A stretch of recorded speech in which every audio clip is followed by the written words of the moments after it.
نور قلوبكم بذكر الصلاة على محمد وآل محمد. اللهم صل على محمد وآل محمد.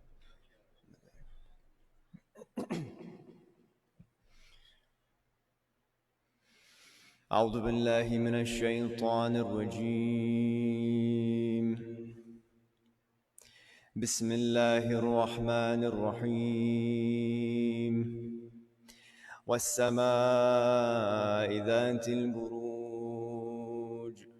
واليوم الموعود وشاهد ومشهود.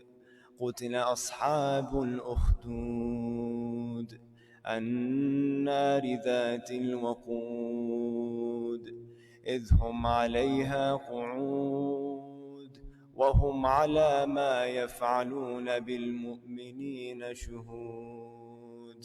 وما نقموا منهم إلا أن يؤمنوا بالله العزيز الحميد الذي له ملك السماوات والأرض والله على كل شيء شهيد.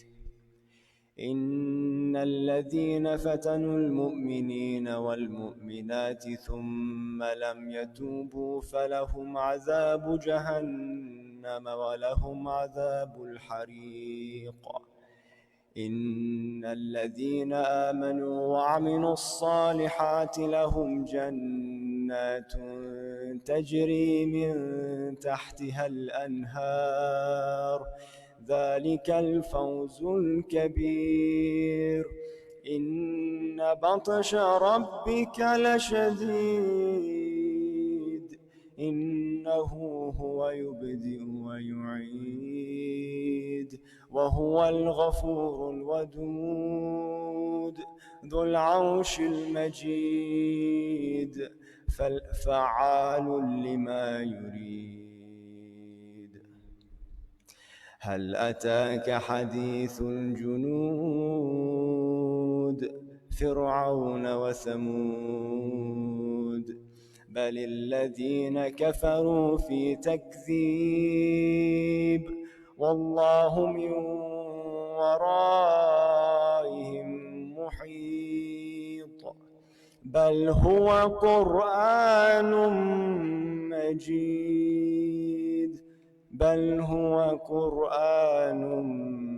مجيد في لوح محفوظ. صدق الله العلي العظيم. وصل يا ربي على سيدنا محمد وآله الطاهرين.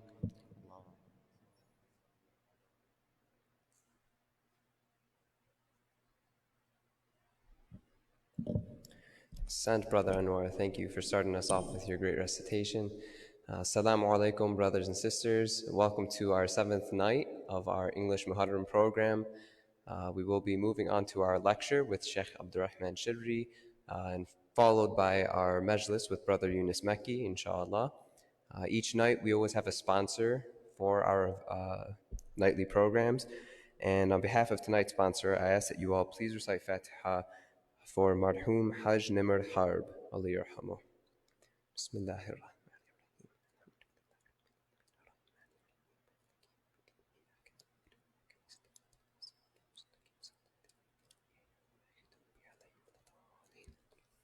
Thank you all.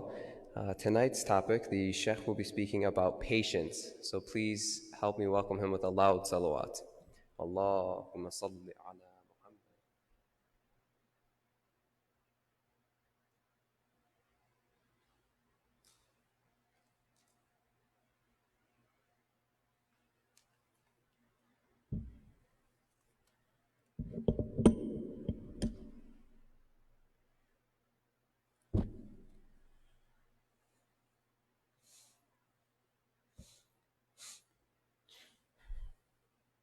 أعوذ بالله من الشيطان الرجيم.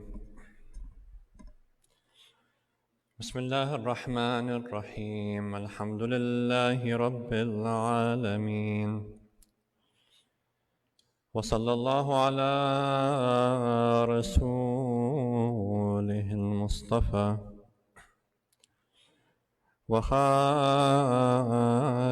النبيين أبي القاسم محمد وعلى أهل بيته الطيبين الطاهرين. اللهم صل على محمد وآل محمد. السلام عليك يا أبا عبد الله وعلى الأرواح التي حلت بفنائك. عليك مني سلام الله أبدا ما بقيت وبقي الليل والنهار. السلام على الحسين وعلى علي بن الحسين وعلى أولاد الحسين وعلى أصحاب الحسين جميعا ورحمة الله وبركاته. Assalamu alaikum wa rahmatullahi wa barakatuh, dear brothers and sisters. Thank you once again for coming and commemorating these sacred nights of the tragedy, remembering the tragedy of Karbala and the tragedy of the family of the Prophet sallallahu alaihi wasallam. We continue to speak about the soldiers of the army of intellect and the army of foolishness. As I said, we're not going to be able to go through all of them, but we've selected a few which I think are very relevant to our lives in this world, especially in this area here, and this community specifically. One of them is patience. Now, I think humans in general have an issue with patience. Humans in general have an issue with dealing with their problems in a calm and reasonable manner. We usually react very quickly to our issues. We don't take the time to stop for a second, think about the best way to deal with our problems. Now, the first thing we have to understand, whenever we want to change any habit that we have, or we want to do anything in our lives, the human being usually is composed of two different categories or two different departments in his head or his self. The first one is that which is related to his thinking, his belief system. And the second is what translates in his practical life, his actions. So we have his thought, then we have actions. So human beings don't just get up and do things. When they do something, now it depends. There are different things that the human does. Sometimes a human being is sitting down and you scratch your beard or you scratch your face. Now this is a voluntary act, but it might be because of habit. It doesn't really require thinking. It's just an impulse, and it's not something based on thinking. But in general, the main things that humans do, before they can do them, in order to be motivated to do them, they have to have thought about them. This is how the human movement process happens. The first thing you have in philosophers categorize human movement, voluntary movement, into this process. They say first you have ideation. Ideation is when you think about what you want to do. So you're sitting down and you think about food. It comes to your mind, your hunger. You get an image in your mind, and when you think about it, you make a judgment about that thought. Now, this could happen very quickly. It's not like you're sitting down and this is what you do step by step. The mind does this automatically. But a person doesn't get up and do anything until he goes through this process. This is what moves a person. So, first of all, you get the idea. You think about, I'm hungry, and there's food, and I want to remove this hunger. So you believe your thought. You say that, okay, eating is good, removing my hunger is very important right now, so you make a decision. Once you make that decision, the second step that happens is called shawq. You build a desire for it. So you got the thought, it's good for you, you have made up your mind that this is beneficial right now. Once that thought happens in your mind, it affects yourself. Yourself begins to develop a desire for it. That desire begins moving you. And this is for everything we do in life. Whenever we want to go on vacation, whatever we want to do, any decision we make, we think about it, we are convinced that it's a good thing or a bad thing. If it's a good thing, we start getting this feeling like, I want to do it. And this is the second step. After you get this desire to do something, The third step that happens in the self is you begin developing willpower. So if you're lazy, no matter how amazing the idea seems to you, it won't get you out of the couch. I mean, you might have a desire like, oh, I really want to get up and get that pizza off of the countertop. It's like in front of you right there, and you can smell it. You're hungry, but you're just too lazy. You're too tired. You don't want to get up. So you have the thought, you know you want to eat it. It's good for you, to remove your hunger. You have the desire, maybe a very strong desire to do it, yet you don't get up. So what do you need? You need willpower. The willpower comes after building that desire. You have to have the willpower to do something, and a strong one that would defeat the willpower of what you're doing right now. So staying on the sofa, on the mattress, or wherever you are, is also something you're deciding to do. You desire to rest and not move. And so you have a will there telling you to stay, and you have a will telling you to get up and eat that pizza. And you're in the struggle right now. Whichever one defeats is the one that's going to take over and let you get up and do something. So after that desire happens, the will happens, you decide to do it, determined to do it with strength, you get up, and then they say the next movement is the execution of the act, which begins to move your body. Your body reacts based on what you've just decided. So you decide to get up and eat it, then your body begins to tell itself, all right, move your muscles. You get up and you do it. So why did I say this? Well, because this is how humans function. And whatever we want to do in life has to be based on something we convince ourselves about. So if you want to become someone who is successful in life, what do they tell you? Set goals for yourself. Why do you set goals for yourself? Why can't I just become successful like that without goals? Because this is how the human functions. We have this intellect that has to imagine something, even if it's a goal you know you're not going to achieve, an unattainable goal. But you set a goal ahead of yourself so that you can imagine it, you convince yourself, let's say you want to become a wealthy businessman or a successful person financially. So you put in your mind that you want to live this kind of lifestyle. You imagine it, you picture it, you believe you want to do it, that builds a desire to want to do it, and then you have the willpower to get up and do something about it, and then you start doing something about it. This is basically how most people function. Everybody functions like this. It's just that some people have a weak willpower. Some people don't have an imagination. Some people don't put high goals for themselves.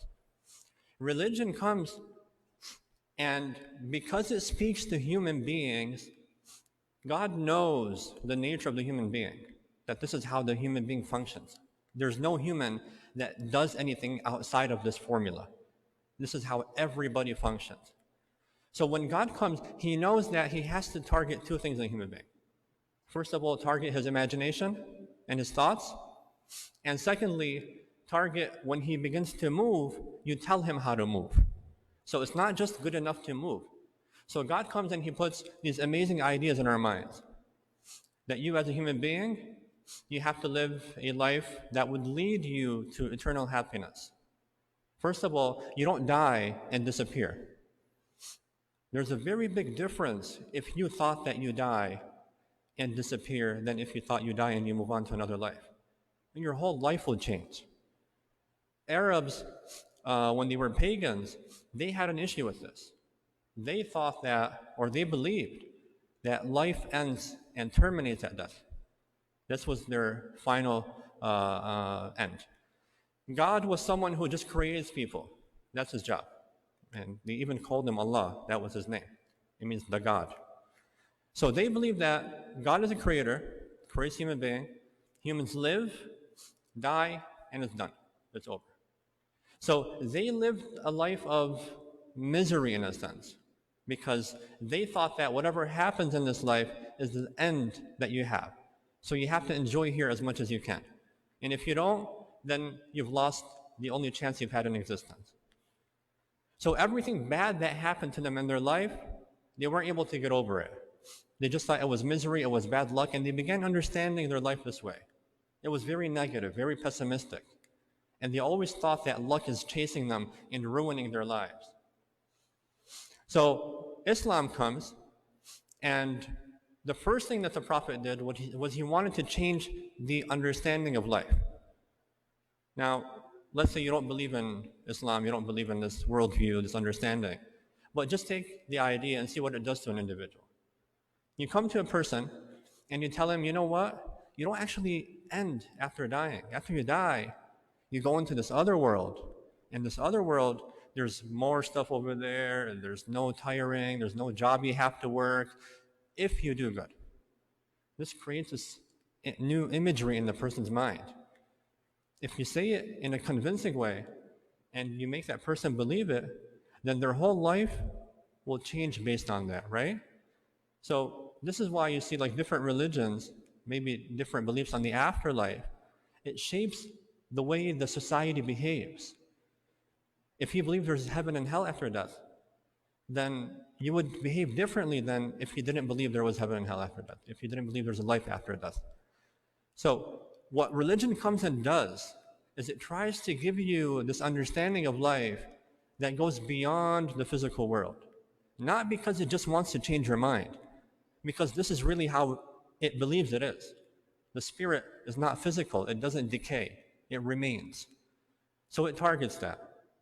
And that's why it comes with teachings. So when the Imam comes and talks about this hadith, and he says that inside of you, there's a struggle going on.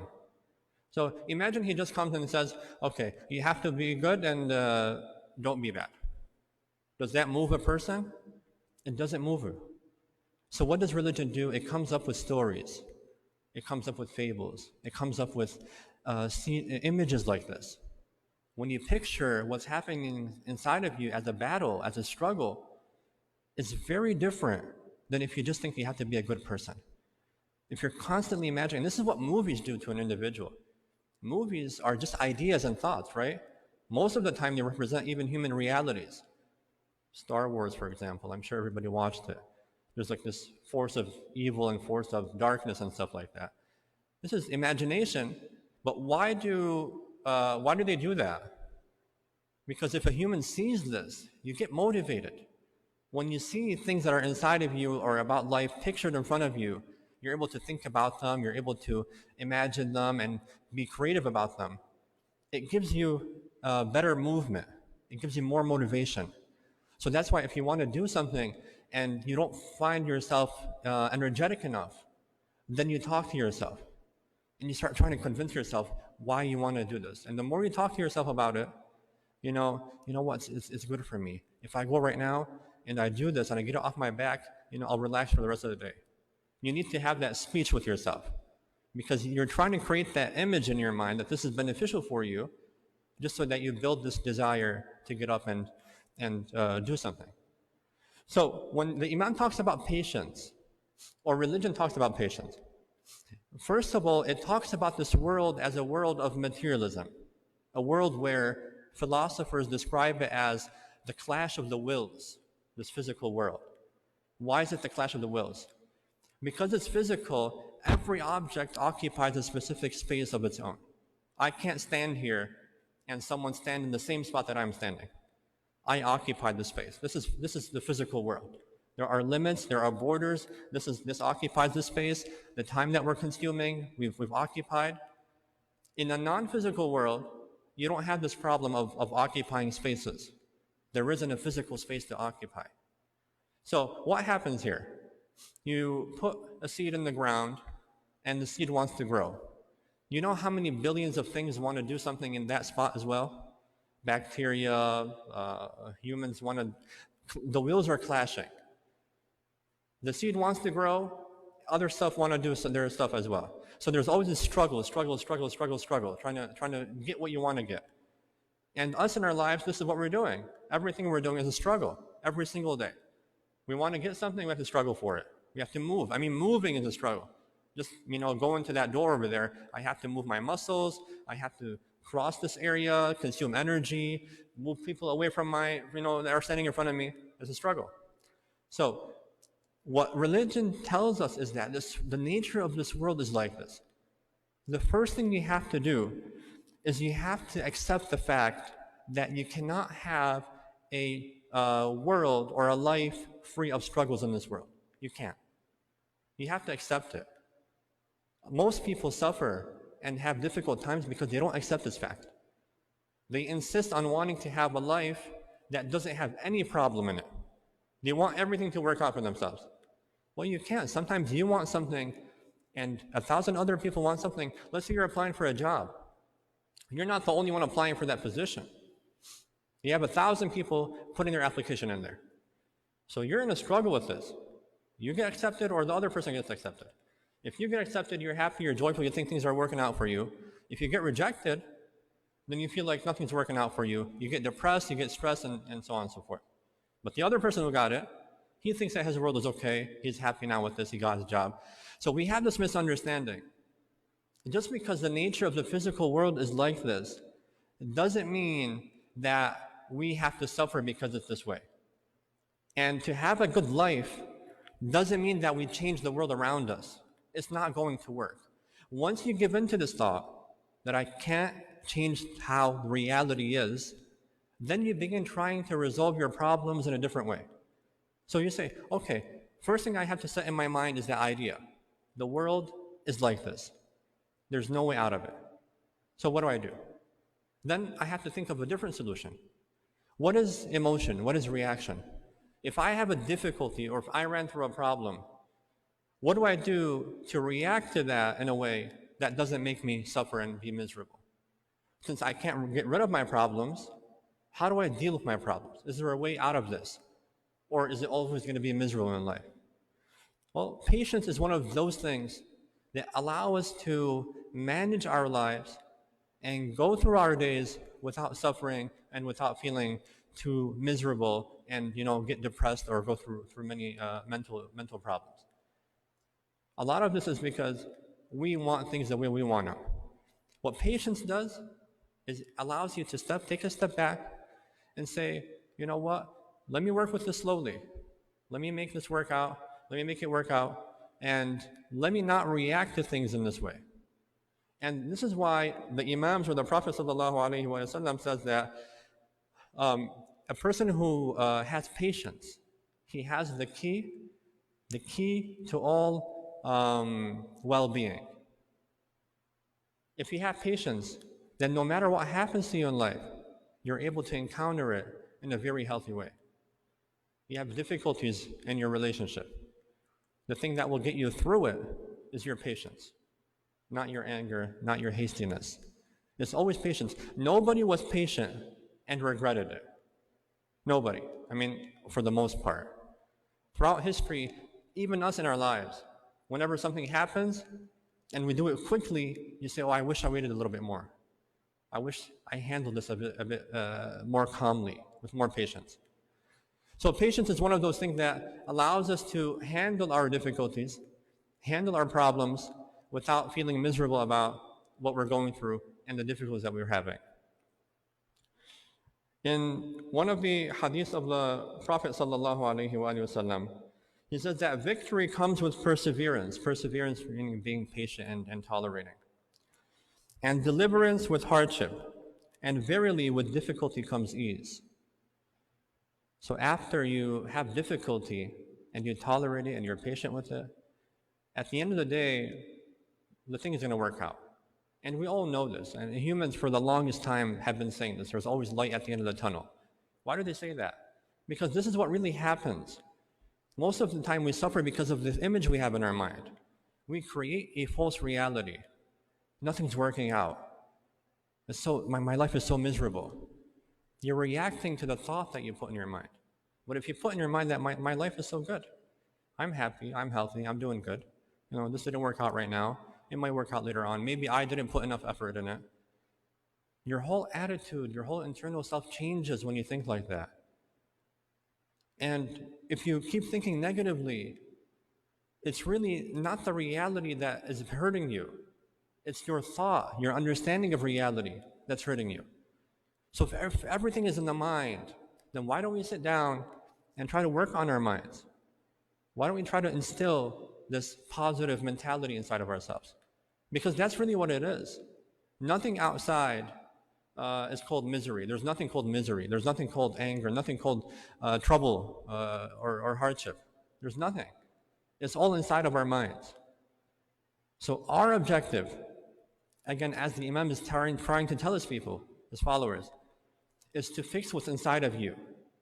Be patient, be calm, deal with things like in a very reasonable manner, and then you won't have this opposite of patience, which is grief. And we're going to talk about that, inshallah.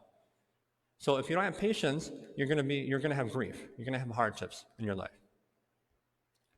Now, I'm going to define patience and end it over there. There are different levels of patience. There are some people who think that patience is if something happens, then you have to just tolerate it. Just keep your mouth shut, be quiet, and just don't say anything about it. That's a very, very low level of patience. And usually if you stay at that level, it's like a pressure pot. You're just, keeping it in until one day you explode and you take it out. So that might not be the right definition of patience that we're looking for. So a lot of people think that by not saying anything, and really, they're in a fight and they don't say anything, but they're so angry they keep it inside. Oh, I'm so patient with this guy.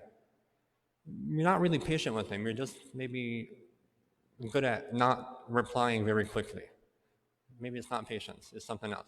Patience is that when you're in that situation and the thing that happens to you doesn't have a negative effect inside of you. So if someone's yelling at you, you're able to stand there and just take it with a light heart. Okay, it's this angry person right now. I don't know what's going on. It's definitely not a nice thing with this rage, like a screaming and their face is going red. And like, okay, all right, he'll calm down a little bit. He'll calm down. And it happens in relationships too, most of the time. One person's yelling, screaming, and you know that whatever's coming out of their mouth, they don't really mean it. So you just let it be. Now, sometimes your patience annoys that person even more. Like when they see you not reacting, then it makes them even angrier. So it's better maybe just to move away and not show them that you don't care about what they're doing. But the point is that patience is that when they do that, it doesn't affect you. It doesn't bother you. It's not like you become like passive and not care at all. No, you care about their emotion. You care about why they're going through this. But you understand that reacting at this moment is not the right thing. This is what patience would be. To deal with things in a positive way, in a healthy way. So you move away, they calm down, everybody calms down, then they come to their senses. Then you go and you try to fix the thing. That's what patience is. Again, not neglect, let them scream as much as they want. You just go and continue with your life. No, if they have a problem, you have to address it, but address it the right way. So this is, I think, a little nuance, the difference between what people think patience is and what patience should be, I think. So I'll end with that note. I ask Allah subhanahu wa ta'ala to grant us patience and the ability to handle and tolerate our problems and each other in this life and the hereafter. Walhamdulillah Rabbil Alameen wa sallallahu ala Muhammad wa alihi at-tayyibin at-tahirin.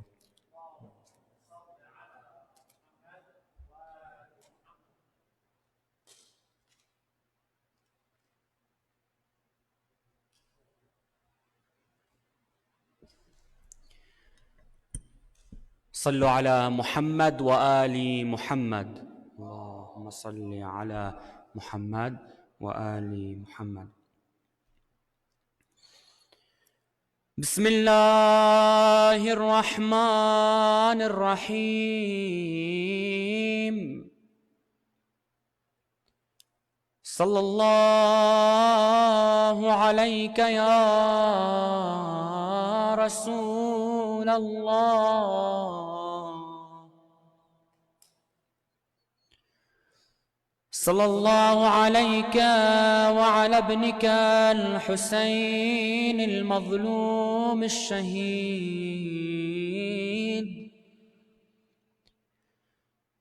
يا ليتنا ثم يا ليتنا كنا معكم سادتي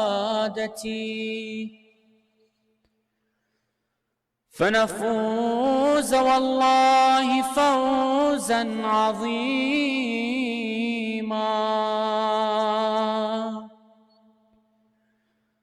يا رحمة الله الواسعة ويا باب نجاة هذه الأمة حسين حسين حسين حسين حسين حسين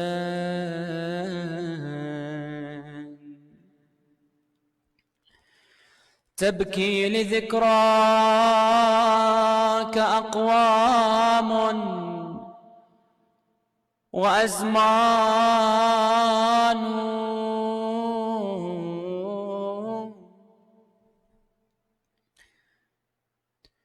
عباس للمجد أم للحزن عنوان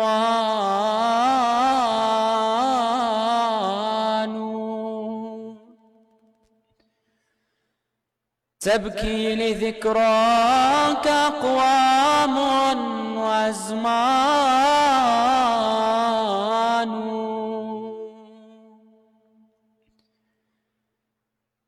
كفيل زينب يوم الطف منفردان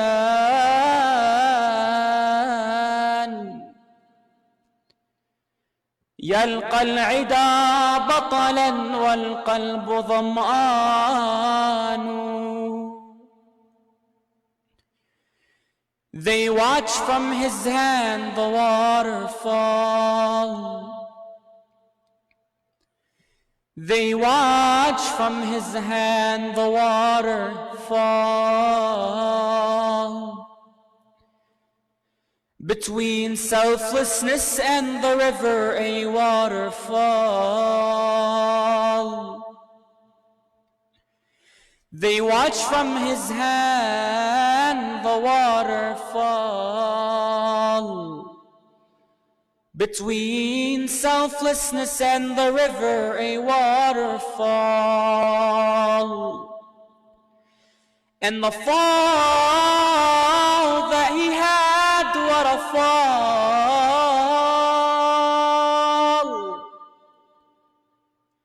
Only selflessness falls before his banner. Tonight is the eve of the 7th of Muharram. Surely tonight we will shed more tears. Tonight is a very tragic night. It is the night of Al-Abbas. Abbas, who was this Abbas? Abbas the captain, Abbas the commander, Abbas the brave and strong warrior, Abbas the alamdar, the flag bearer, Abbas the faithful brother, Abbas the guardian of Sayyida Zainab bin Kulthum, Abbas Sukaina's dearest, Abbas son of al-Baneen, Abbas the son of the lion Ali. Imam Ali as-Sajjad alayhi salam says, may God have mercy upon my uncle Al-Abbas. He surely made a sacrifice and did a great fight until his hands were cut, and he sacrificed himself for his brother. God gave him 2 wings like his uncle Ja'far al-Tayyar to fly in the paradise together with the angels. Indeed, Al-Abbas has a position before the Almighty God that all the martyrs would wish to reach on the Day of Judgment. Abbas was like his father Ali. He had all the qualities of his great father within him. Abbas was a shadow of Ali.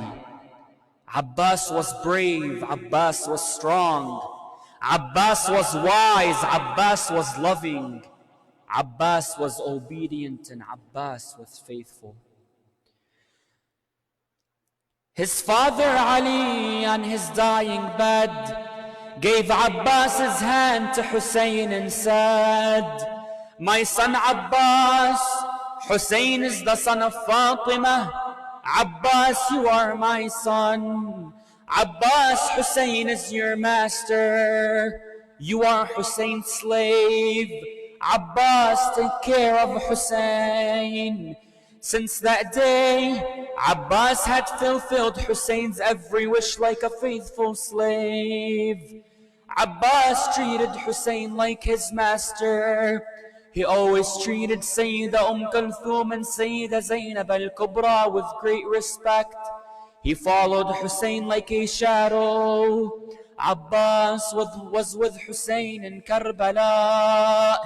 Hussein knew Abbas was like their father Ali, a brave and strong warrior. When Yazid's men pulled out Imam al-Hussein's tent from the riverbank, where they had stayed for the first 7 days, Abbas became very angry. He pulled out his sword and wanted to fight them there and then. Imam al-Hussein told him that the time had not yet come. Imagine a warrior like Al-Abbas asked not to pull his sword out after being treated with such transgression.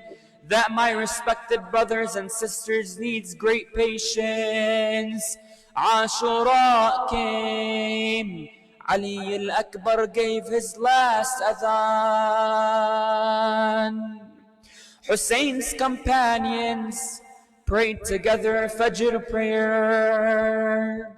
The battle of Karbala began. One by one, Hussein's companions went to the battlefield and were martyred. Every time a body was brought to the tent, Abbas went to Hussein and said, Master, now allow me to go to the battlefield. Enough, Master, enough. Let me go and fight those beastly men, Master. Every time Hussein calmed Abbas down, saying, No, Abbas, no. How can I let you go? You are the captain of my army. You are my right-hand man, Abbas. You are my support, Abbas. Where would I be without you, Abbas? No, Abbas, no. Abbas's 3 brothers went to the battlefield and were martyred. Aoun, Muhammad, Sayyida Zainab's sons went to the battlefield and were martyred. Qasim went. His body was trampled and torn to pieces. Al-Abbas became very restless and could not take it anymore. Somehow he must get permission. Abbas walked to Kulthum and Sayyida Zainab's tent and then turned back. He knew they would not let him go. Abbas walked to Hussein's tent several times and back again. How could he persuade Hussein to let him go? Abbas is restless. Abbas wants permission to fight. Just then, the little Sukaina, the daughter of Imam al-Hussein, with her water skin, came to Al-Abbas. Uncle Abbas, look at my water skin. It is very dry. Al-Atash, uncle. Thirst, uncle. Sukaina is very thirsty, Uncle Abbas. Abbas thought of a way to get permission from Hussein. He picked up Sukaina and went to Hussein's tent. Holding her arms, Abbas sat in front of Hussein with Sukaina with him. Abbas didn't have to say anything. Hussein looked at Abbas and then at Sukaina and his water skin. Hussein understood Abbas's expression. Abbas, how can I say no now? You have brought Sukaina with you. Go, Abbas, go. Go and fill Sukaina's water skin with water. One request, Abbas, leave your sword with me. Remember, Abbas, you are not going to fight. You are just going to get water for Sukaina. Abbas gave his sword to Hussein. He kissed Sukaina and put her down. He said, Sukaina, pray for me. Pray that I get water for you. Abbas then went to Zainab. Sister Zainab, give me permission to go to the battlefield. What does Sayyidah Zainab tell him? Brother Abbas, I used to hear that my hijab would be looted.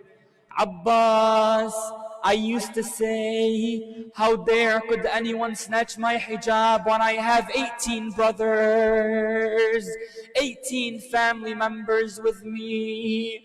Now Abbas, that you are going, I really believe that my hijab would be attacked. Abbas went to the battlefield.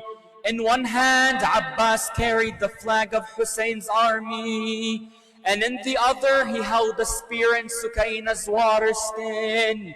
He had no sword to fight, but had a spear for protection. Other historians mention that he too took his sword with him. He headed for the river of Furat, for the Euphrates. This Abbas, that Sayyid Abdul Razzaq al-Mukarram describes, saying, he, Al-Abbas, was known as the moon of the clan of Hashim, due to his luminance and the beauty of his form. His facial features would dazzle like a shining full moon, never needing any radiance to see during a manifold dark night. Yazid's soldiers saw Abbas coming. They had seen Abbas's fight and knew he was like his father Ali. They were scared. The few who dared to attack Abbas were killed by his spear. Abbas reached the river and filled Sukaina's water skin. He then asked his faithful horse to drink water. The horse looked towards Hussein's camp and seemed to say, Master, are you sure that the water will reach Sukaina? Master, how can I drink when Sukaina and Ali al-Asghar are thirsty? Let us first give them water and then I will drink some. Abbas inspiring his horse. Abbas with his flag in one hand and his spear and Sukaina's water-filled water skin in the other. He rode back. Umar ibn Sa'd, Yazid's commander, ordered his men to stop Abbas taking water to Hussein's tent. The enemy surrounded Abbas. With his sword and spear, he fought back. They fired arrows from all directions. Abbas was hit with many arrows. He was bleeding. Just then, a soldier came from behind and struck his sword on Abbas's shoulder. Abbas gripped the water skin with his teeth as his arm and spear fell to the ground. والله إن قطعتم يميني إني أحامي أبدا عن ديني وعن إمام صادق اليقين نجل النبي الطاهر الأمين. Just then, another soldier came and struck his sword into Abbas's other shoulder. The flag of Hussein and the other arm fell to the ground. Al-Abbas called out, Ya nafs la takhshi min al-kuffari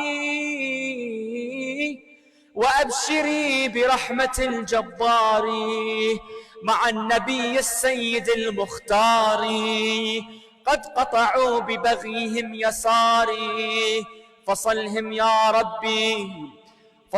يا ربي حر النار. Imagine Abbas on his horse, no arms, holding Sukaina's water skin between his teeth. Water must reach Sukaina. Al-Abbas still had the strength to go on. Sukaina's water skin is still filled with water. Yet, my respected brothers and sisters, an arrow was shot. It hit Sukaina's water skin. The water began to pour out. Abbas lost all his strength as the water poured out from Sukaina's water skin. He fell from his horse and cried out, Master Hussein, Master Hussein, come to me. Master, let me see you for the last time. Hussein heard Abbas. He was heartbroken. With his hands on his back, he cried out, Son Ali al-Akbar, my back is gone. My support is gone. My alamdar, my flag bearer is gone.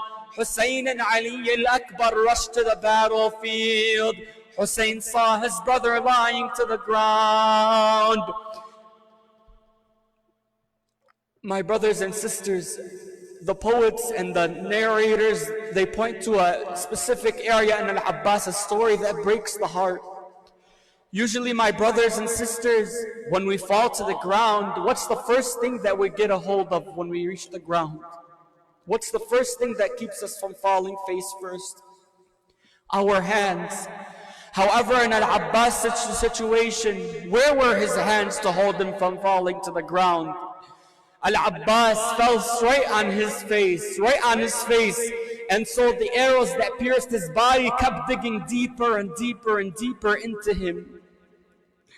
Imagine how Hussein felt when he saw his brother Abbas on the ground, covered with blood, both of his arms severed. He placed Abbas's head on his lap. My brother Abbas, you are leaving me too? Abbas, what will I do without you? My support, Abbas, I am finished without you. My brother Abbas, can I do anything for you?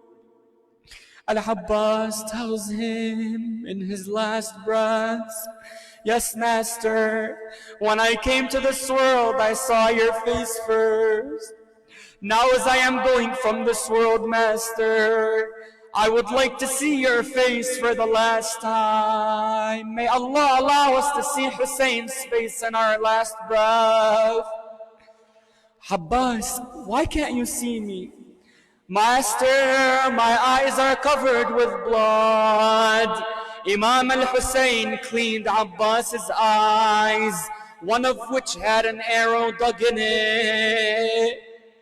Imam al-Hussein looked to Al-Abbas, and Al-Abbas gazed at Imam al-Hussein. Abbas, I have a wish too.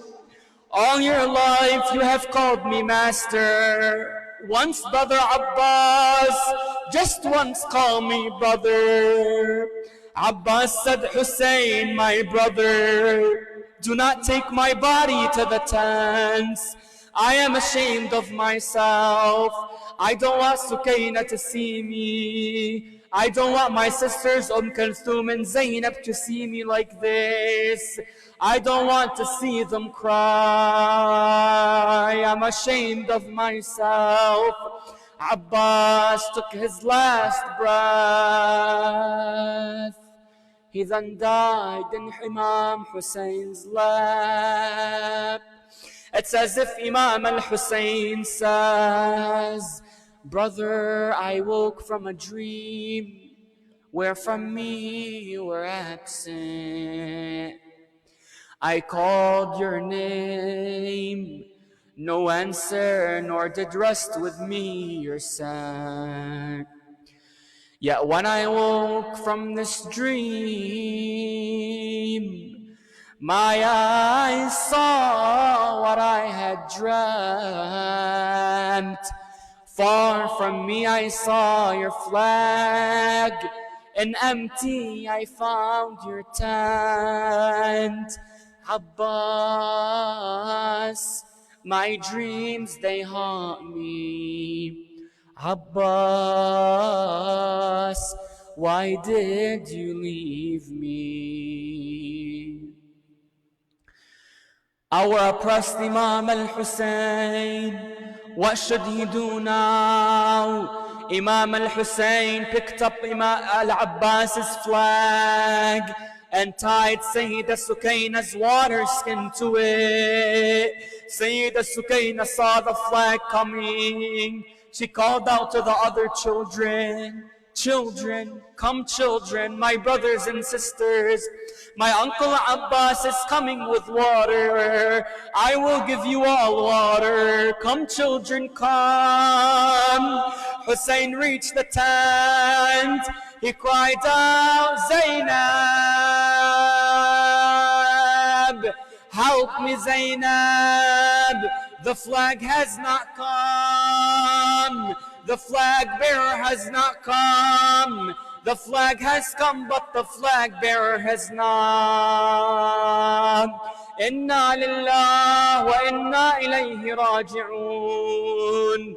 We are from Allah, and to Him we shall return. Together, Ya Abbas, Jibil Mai Niskiyana. Ya Abbas, Jibil Mai Niskiyana. Ya Abbas, Jibil Mai Niskiyana. Ya Abbas, Jibil Mai Niskiyana. Ya Abbas, Ya Abbas, Ya Abbas, Ya Abbas, Ya Abbas, Ya Abbas, Ya Abbas, Ya Abbas, Ya Abbas. ولا حول ولا قوة إلا بالله العلي العظيم. Let us pray together for the Imam of our time, Imam Muhammad al-Mahdi. بسم الله الرحمن الرحيم. اللهم صل على محمد وآل محمد. اللهم كن لوليك الحجة ابن الحسن صلواتك عليه وعلى آبائه في هذه الساعة وفي كل ساعة وليا وحافظا وقائدا وناصرا ودليلا وعينا حتى تسكنه أرضك طوعا وتمتعه فيها طويلا برحمتك يا أرحم الراحمين. For the hastening of the reappearance of the Imam of our time, for the protection of all of our maraji' and our scholars, and for all of the lovers, the followers, the Shia of the Ahlul Bayt, kindly recite a Surah Al-Fatiha with a salawat ala Muhammad wa ali Muhammad. Allahumma salli ala Muhammad wa ali Muhammad.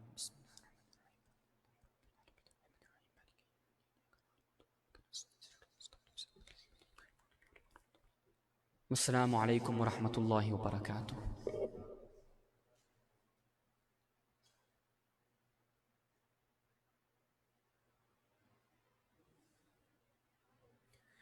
Sant Brother Yunus, that concludes the program for tonight.